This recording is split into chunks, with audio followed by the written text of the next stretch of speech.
کہ ہم ایک مرتبہ حضرت جعفر صادق رحمۃ اللہ علیہ کے پاس بیٹھے ہوئے تھے. حضرت جعفر صادق جو ہیں یہ حضرت حسین رضی اللہ تعالیٰ عنہ کے پوتے ہیں,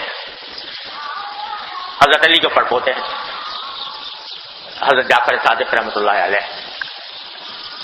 ان کی مجلس میں بیٹھے ہوئے تھے کہ اتنے میں دیکھا کہ حضرت سفیان ثوری رحمۃ اللہ علیہ تشریف لائے. سفیان ثوری بڑے درجے کے جلیل القدر محدثین میں سے بھی ہیں, فقہا میں سے بھی ہیں, صوفیاء کرام میں سے بھی ہیں. تو وہ تشریف لائے, اس لیے آئے کہ جعفر صادق بڑے بزرگ تھے اور نبی کریم صلی اللہ علیہ وسلم کے اہل بیت سے تعلق تھا, تو ان کی مجلس میں شرکت کے لیے آئے تاکہ ان سے نبی کریم صلی اللہ علیہ وسلم کی کچھ باتیں سنیں. حضرت جعفر صادق نے اجازت دے دی کہ آ جاؤ.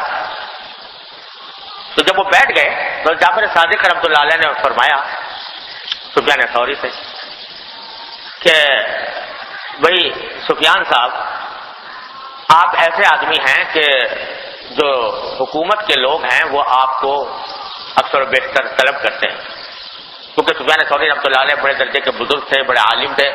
تو جو خلیفہ وقت تھے وہ کبھی کبھی حضرت سفیان ثوری رحمۃ اللہ علیہ کو اپنے پاس دعوت دے کر ان سے کچھ دین کی باتیں سیکھا کرتے تھے. تو آپ تو ایسے آدمی ہیں کہ حکومت کے جو خلیفہ جو حاکم ہے وہ آپ کو اپنے پاس بلاتا ہے اور آپ سے وعظ نصیحت سنتا ہے, اور میں ایسا آدمی ہوں کہ حکومت میرے پیچھے لگی رکھی, کیونکہ یہ زمانہ تھا بنو امیہ سے کچھ پہلے کا. تو اس میں یہ ہوتا تھا کہ یہ ان حضرات سے کچھ ان کو خطرہ ہوتا تھا حاکموں کو کہ پتہ نہیں ہمارے خلاف کوئی بغاوت نہ کر دیں, تو اس واسطے ان کی ذرا پیچھے لگے رہتے تھے. تو کہا بھائی دوسرے الفاظ میں یہ کہا کہ حکومت جو ہے وہ تو آپ کے سے کو بلا کر آپ سے باتیں کرتی ہے اور ہمارے خلاف ہے, ہمارے پیچھے لگی رہتی ہے. تو کہیں ایسا نہ ہو کہ آپ کے میرے پاس آنے کی وجہ سے کہیں آپ کو کوئی نقصان پہنچے, اس لیے میرے خیال میں بہتر یہ ہے کہ آپ میرے پاس زیادہ نہ بیٹھیں, جلدی چلیں.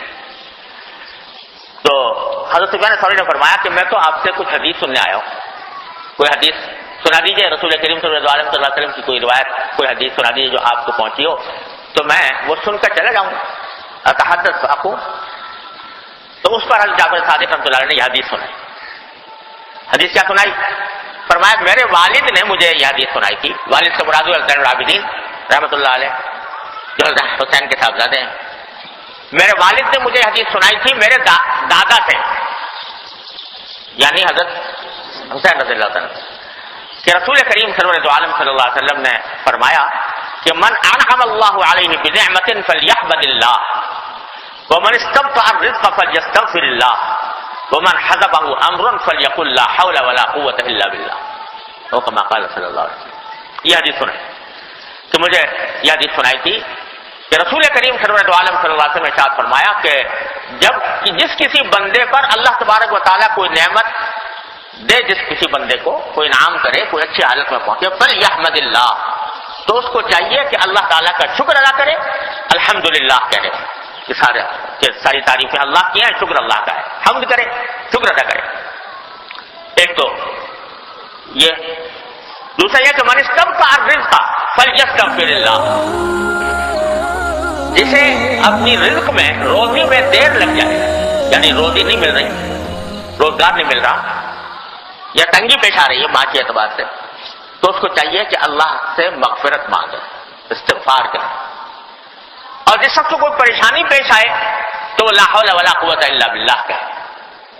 یہ تلقین فرمائی رسول کریم صلی اللہ علیہ وسلم, جس کو حسین رضی اللہ عنہ روایت کر رہے ہیں اور جعفر صادق اپنے دادا سے روایت کر رہے ہیں. حضرت علی سے ہوئے, حضرت العابدین روایت کر رہے ہیں حضرت حسین رضی اللہ تعالیٰ عنہ سے. حسین نے یہ حدیث رسول اللہ صلی اللہ علیہ وسلم سے سنی. تو تین باتیں فرمائیں اور تینوں بڑی عظیم, کہ جب کوئی نعمت ملے اللہ تعالیٰ کا شکر ادا کرو. اور یہ وہی بات ہے جو کئی ہفتوں سے عرض کر رہا ہوں کہ ہمارے بزرگ حضرت عارف قدس اللہ تعالیٰ صلی اللہ تعالیٰ کے درجات بلند فرمائے, وہ ہمیشہ اس کی تلقین فرمایا کرتے تھے, اور ان کے طریق کا یہ ایک خاص نرالا انداز تھا کہ بندے کو شکر گزار بنا دو تو انشاءاللہ وہ راستہ پا جائے گا, سیدھے راستے پر لگ جائے گا. تو پہلی بات تو وہی ہے. دوسری بات یہ ہے کہ من استبطأ الرزق فلیستغفر اللہ, رزق میں جب کبھی دیر لگنے لگے، کوئی آدمی روزگار کی تلاش میں ہے، روزگار نہیں مل رہا، پیسوں کے انتظار میں ہے، پیسے کم معلوم ہو رہے ہیں، معاشی طور پر تنگی کا شکار ہے، تو فرمایا کیا کرے؟ اللہ سے مغفرت مانگ، استغفار کرے۔ کیوں؟ اس لیے کہ یہ جو الجھن میں مبتلا ہے، پریشانی میں مبتلا ہے، تو یہ قرآن کریم کا کی ایک آیت میں فرمایا گیا کہ ما اصابکم من مصیبت فبما کسبت ایدیکم ویعفو عن کثیر، تمہیں جو کوئی مصیبت پہنچتی ہے، غم، صدمہ، تکلیف، پریشانی، جو کوئی تکلیف پہنچتی ہے وہ در حقیقت تمہارے ہی اعمال کا نتیجہ ہوتا ہے۔ تو اس کا مطلب یہ کہ اگر کبھی تمہاری مراد پوری ہونے میں دیر لگ رہی ہے، دعائیں مانگے جا رہے ہو اور ایسا لگ رہا ہے کہ وہ پوری نہیں ہو رہی، کوشش کر رہے ہو، کوشش کامیاب نہیں ہو رہی، دن رات اس کے پیچھے لگے ہوئے ہو لیکن کوئی حربہ کارآمد نہیں ہو رہا، تو کیا کرو؟ استغفار کرو۔